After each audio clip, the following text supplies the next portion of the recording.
നാട്ടിൽ നിന്ന് ആദ്യമായിട്ടൊക്കെ ഒരു ഗൾഫ് കൺട്രിയിലേക്ക് ഒരാൾ വന്നു കഴിഞ്ഞാൽ അവരനുഭവിക്കുന്ന കുറച്ച് ബുദ്ധിമുട്ടുകളുണ്ട്. അതിൽ ഏറ്റവും മെയിൻ ആയിട്ടുള്ള പ്രശ്നം എന്താണെന്ന് വെച്ച് കഴിഞ്ഞാൽ, നമ്മൾ നാട്ടിൽ ഫുൾ ടൈം പൈസ ട്രാൻസ്ഫർ ചെയ്യാനും ഏത് കടയിൽ പോയാലും കൊടുക്കാനൊക്കെ നമ്മൾ ഉപയോഗിക്കുന്ന ഈ ഗൂഗിൾ പേ ഇവിടെ വന്ന് കുറച്ചാൾ കഴിയുമ്പോഴത്തേന് ഇത് ബന്ധായി പോകാനുള്ള ചാൻസ്, മീൻസ് ഇത് പിന്നെ വർക്കിംഗ് അല്ലാതാവാനുള്ള ചാൻസ് വളരെ കൂടുതലാണ്.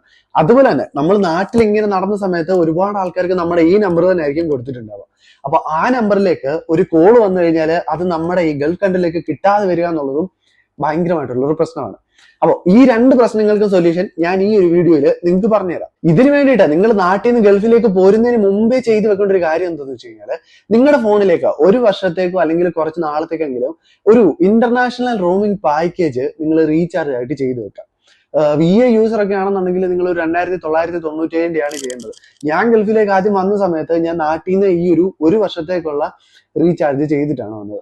അതിനകത്ത് നമുക്ക് OTP വരാനുള്ള ഒരു ഓപ്ഷൻ ഉണ്ട്, നാട്ടിലേക്ക് കോൾ വിളിക്കാനുള്ള ഓപ്ഷൻ ഉണ്ട്. കോൾ എന്ന് പറഞ്ഞാൽ കണ്ടിന്യൂസ് നമുക്ക് ഇങ്ങനെ കോൾ വിളിച്ചുകൊണ്ടിരിക്കാനുള്ള ഓപ്ഷൻ ഒന്നുമില്ല.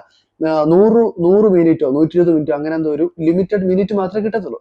നമുക്ക് അർജന്റ് കോളുകൾ എന്ത് വന്നാലും അത് നമ്മുടെ ഈ ഒരു സിമ്മിലേക്ക്, ഈ ഒരു ഫോണിലേക്ക് വരും എന്തായാലും. അതുപോലെ തന്നെ OTPs എന്തെങ്കിലും ഉണ്ടെങ്കിൽ വരാനും ഈ ഒരു ഓഫർ ചെയ്യുന്നത് വഴി കൃത്യമായിട്ട് നമുക്ക് ആ OTPകളൊന്നും മിസ്സാവാതെ കിട്ടും. അതേപോലെ തന്നെ നമ്മൾ ഇവിടെ ഗൾഫിൽ വന്നു കഴിഞ്ഞാൽ നമ്മൾ ചിലപ്പോൾ ഒരുപക്ഷെ ഫോൺ ചേഞ്ച് ചെയ്തിട്ടുണ്ടാവും. ഫോൺ ചേഞ്ച് ചെയ്യുന്ന സമയത്തായിരിക്കും നമ്മുടെ ഈ ഗൂഗിൾ പേ ഈ ഫോണിൽ പിന്നെ വർക്ക് ചെയ്യാതെ വരുന്നത്. ഒരുപക്ഷെ നമ്മൾ ആ ഫോണിനോ സിമ്മോ ചേഞ്ച് ചെയ്തില്ല എന്നുണ്ടെങ്കിൽ ഈ ഗൂഗിൾ പേ കണ്ടിന്യൂസ്ലി വർക്ക് ചെയ്ത് പോകും. അത് ചിലപ്പോൾ ഓഫ് ആവത്തൊന്നുമില്ല, മീൻസ് വർക്ക് അല്ലാതാവത്തൊന്നുമില്ല. എപ്പോഴാന്ന് വെച്ചാൽ നമ്മൾ ചിലപ്പോൾ ഒരു ഫോണൊക്കെ ചേഞ്ച് ചെയ്ത് സിം ഒന്ന് ഊരി ഇട്ട് കഴിഞ്ഞാൽ ഓൺ ദ സ്പോട്ടിൽ ആ ഒരു ഗൂഗിൾ പേ അവിടെ ബ്ലോക്ക് ആവും. പിന്നെ നമുക്കത് ലോഗിൻ ചെയ്യണമെന്നുണ്ടെങ്കിൽ നമ്മുടെ ബാങ്കിലേക്ക് ഒരു OTP മെസ്സേജ് അയക്കണം, ഒരു മെസ്സേജ് അങ്ങോട്ട് അയക്കണം, പിന്നെ അവിടെ നിന്ന് മെസ്സേജ് ഇങ്ങോട്ടും വരണം. ഈ ഒരു OTP വന്നെങ്കിൽ മാത്രമേ നമുക്ക് നമ്മുടെ ഈ ഒരു ഗൂഗിൾ പേ ആക്റ്റീവ് ആക്കാൻ വേണ്ടി പറ്റത്തുള്ളൂ. അപ്പൊ ഈ ആക്റ്റീവ് ആവണമെന്നുണ്ടെങ്കിൽ നമ്മുടെ ഫോണിനകത്ത് ഒരു മിനിമം ബാലൻസ് ആണ്. നിങ്ങളൊരു VA യൂസർ ആണെന്നുണ്ടെങ്കിൽ ഒരു 100 രൂപയുടെ റീചാർജ് ഫോണിൽ ചെയ്തിട്ടേക്കുക. അതുപോലെ തന്നെ ഒരു 2997 ഒരു ഇന്റർനാഷണൽ റോമിംഗ് പാക്കേജ് നിങ്ങൾ ഫോണിൽ ചെയ്തിട്ടാണ് ഗൾഫിലേക്ക് വരുന്നതെന്നുണ്ടെങ്കിൽ നിങ്ങൾക്ക് യാതൊന്നും പേടിക്കാനില്ല. ഇങ്ങനെ പറയാനുള്ള റീസൺ എന്താണെന്ന് വെച്ചാൽ, ഞാൻ നാട്ടിൽ നിന്ന് ഇവിടെ വന്നു കഴിഞ്ഞപ്പോൾ ഈ ഓഫർ ചെയ്തിട്ടാണ് ഞാൻ വന്നത്. അത് കഴിഞ്ഞ് ഞാൻ ഇവിടെ വന്നു കഴിഞ്ഞപ്പോൾ എന്റെ ഫോൺ ഒന്ന് ഞാൻ ചേഞ്ച് ചെയ്തു. ഫോൺ ചേഞ്ച് ചെയ്ത സമയത്ത് എനിക്ക് ഗൂഗിൾ പേ ആ ഫോണിൽ ബ്ലോക്ക് ആയി. അപ്പൊ അതേ സെയിം ടൈമിൽ ഞാനിത് ലോഗിൻ ചെയ്യാൻ നോക്കിയപ്പോൾ മിനിമം ബാലൻസ് ഇല്ല എന്നാണ് അവർ പറഞ്ഞത്. അപ്പൊ അതുകൊണ്ട് ഞാനൊരു 100 രൂപ റീചാർജ് ചെയ്തു. പിന്നെ നമുക്ക് റീചാർജ് ചെയ്യണമെന്നുണ്ടെങ്കിൽ ഒന്നെങ്കിൽ നാട്ടിലുള്ള ആരെ കൊണ്ടെങ്കിലും റീചാർജ് ചെയ്യിപ്പിക്കാം. ഇല്ലാന്നുണ്ടെങ്കിൽ നിങ്ങൾ VAയുടെ ആപ്ലിക്കേഷൻ ഇൻസ്റ്റാൾ ചെയ്ത് കഴിഞ്ഞാൽ അതിനകത്ത് റീചാർജിന്റെ ഓപ്ഷൻ ഉണ്ട്. ആ റീചാർജിന്റെ ഓപ്ഷനിൽ പോയി കഴിഞ്ഞാൽ നമ്മുടെ ഇന്ത്യയിലെ ATM കാർഡ് നമ്മുടെ കയ്യിലുണ്ടെങ്കിൽ ആ കാർഡ് വെച്ചിട്ടും നമുക്ക് റീചാർജ് ചെയ്യാൻ വേണ്ടി പറ്റും. അപ്പൊ അങ്ങനെ റീചാർജ് ചെയ്ത് കഴിഞ്ഞിട്ടാണ് ഞാൻ അവർക്ക് ബാങ്കിലേക്ക് മെസ്സേജ് അയച്ചു. അപ്പൊ തന്നെ ആ മെസ്സേജ് പോവുകയും ചെയ്തു, OTP വന്നു. ഇപ്പോഴും ഞാൻ എന്റെ ഗൂഗിൾ പേ ഇവിടെ ഉപയോഗിച്ചുകൊണ്ടിരിക്കുന്നു. ഒരു വർഷമായി ഞാൻ ഈ ഗൂഗിൾ പേ ഇപ്പോഴും ഈ ഫോണിൽ തന്നെ ഉപയോഗിച്ചുകൊണ്ടിരിക്കുന്നുണ്ട്. യാതൊരു കുഴപ്പങ്ങളും വന്നിട്ടില്ല ഇതുവരെ.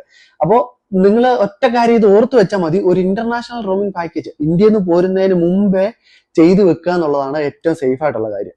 പിന്നെ ഇവിടെ വന്നു കഴിഞ്ഞ് ഇതിന്റെ വാലിഡിറ്റി തീരുന്നതിന് മുമ്പ് ഒരു മിനിമം ബാലൻസ് ആ ഫോണിൽ കീപ്പ് ചെയ്യുക എന്നുള്ളതോടെ നമ്മളൊന്ന് ശ്രദ്ധിച്ചു കഴിഞ്ഞാൽ കോളും കട്ടാവത്തില്ല. അഥവാ ഗൂഗിൾ പേക്ക് എന്തെങ്കിലും പറ്റിയാൽ തന്നെ നമുക്ക് OTP ഇതേപോലെ എടുക്കാൻ വേണ്ടിയിട്ടും സാധിക്കും. അഥവാ ഇപ്പൊ നിങ്ങളൊരു ജിയോ യൂസർ ആണെന്നുണ്ടെങ്കിൽ അല്ലെങ്കിൽ എയർടെൽ യൂസർ ആണെന്നുണ്ടെങ്കിലും നിങ്ങൾക്ക് ഇതേ സെയിം മെത്തേഡ് തന്നെ യൂസ് ചെയ്യാൻ പറ്റും. നിങ്ങൾക്ക് എന്തെങ്കിലും ഡൗട്ട് ഉണ്ടെങ്കിൽ നിങ്ങൾക്ക് നേരെ നിങ്ങളുടെ ഏത് സിം ആണോ അതിന്റെ ആപ്ലിക്കേഷൻ ഉണ്ടാവും. ജിയോ ആണെങ്കിൽ ജിയോയുടെ ആപ്ലിക്കേഷൻ, MyJio ആപ്ലിക്കേഷൻ ഉണ്ടാവും.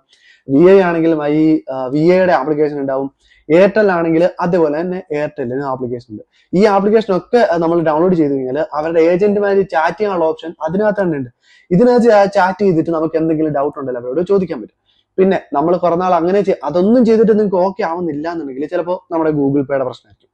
കൺട്രി ചേഞ്ച് ചെയ്ത് കഴിഞ്ഞാൽ ഗൂഗിൾ പേ ഇൻസ്റ്റാൾ ആക്കാൻ പറ്റാത്ത ഒരുപാട് ആൾക്കാരുണ്ട്. അപ്പോൾ ആ ഒരു സമയത്ത് നമുക്ക് ഗൂഗിൾ പേയുടെ കസ്റ്റമർ കെയർ നമ്പർ കിട്ടും. ആ നമ്പറിലേക്ക് വിളിച്ചു കഴിഞ്ഞാലും അവർ കൃത്യമായിട്ട് എന്ത് ചെയ്യണം എന്നുള്ള കാര്യം നിങ്ങൾക്ക് പറഞ്ഞുതരും. അതുപോലെ നിങ്ങളിപ്പോ ഒരു ഫോൺ കൊണ്ട് വന്നിട്ട് ആ ഫോണിൽ നിങ്ങൾക്ക് ഗൂഗിൾ പേ ഇൻസ്റ്റാൾ ചെയ്യാനേ പറ്റുന്നില്ല എന്നുണ്ടെങ്കിൽ നിങ്ങളുടെ കൺട്രി റീജിയൻ മാറിക്കിടക്കില്ല. ഒന്നെങ്കിൽ നിങ്ങളുടെ പ്ലേ സ്റ്റോർ അല്ലെങ്കിൽ ആപ്പ്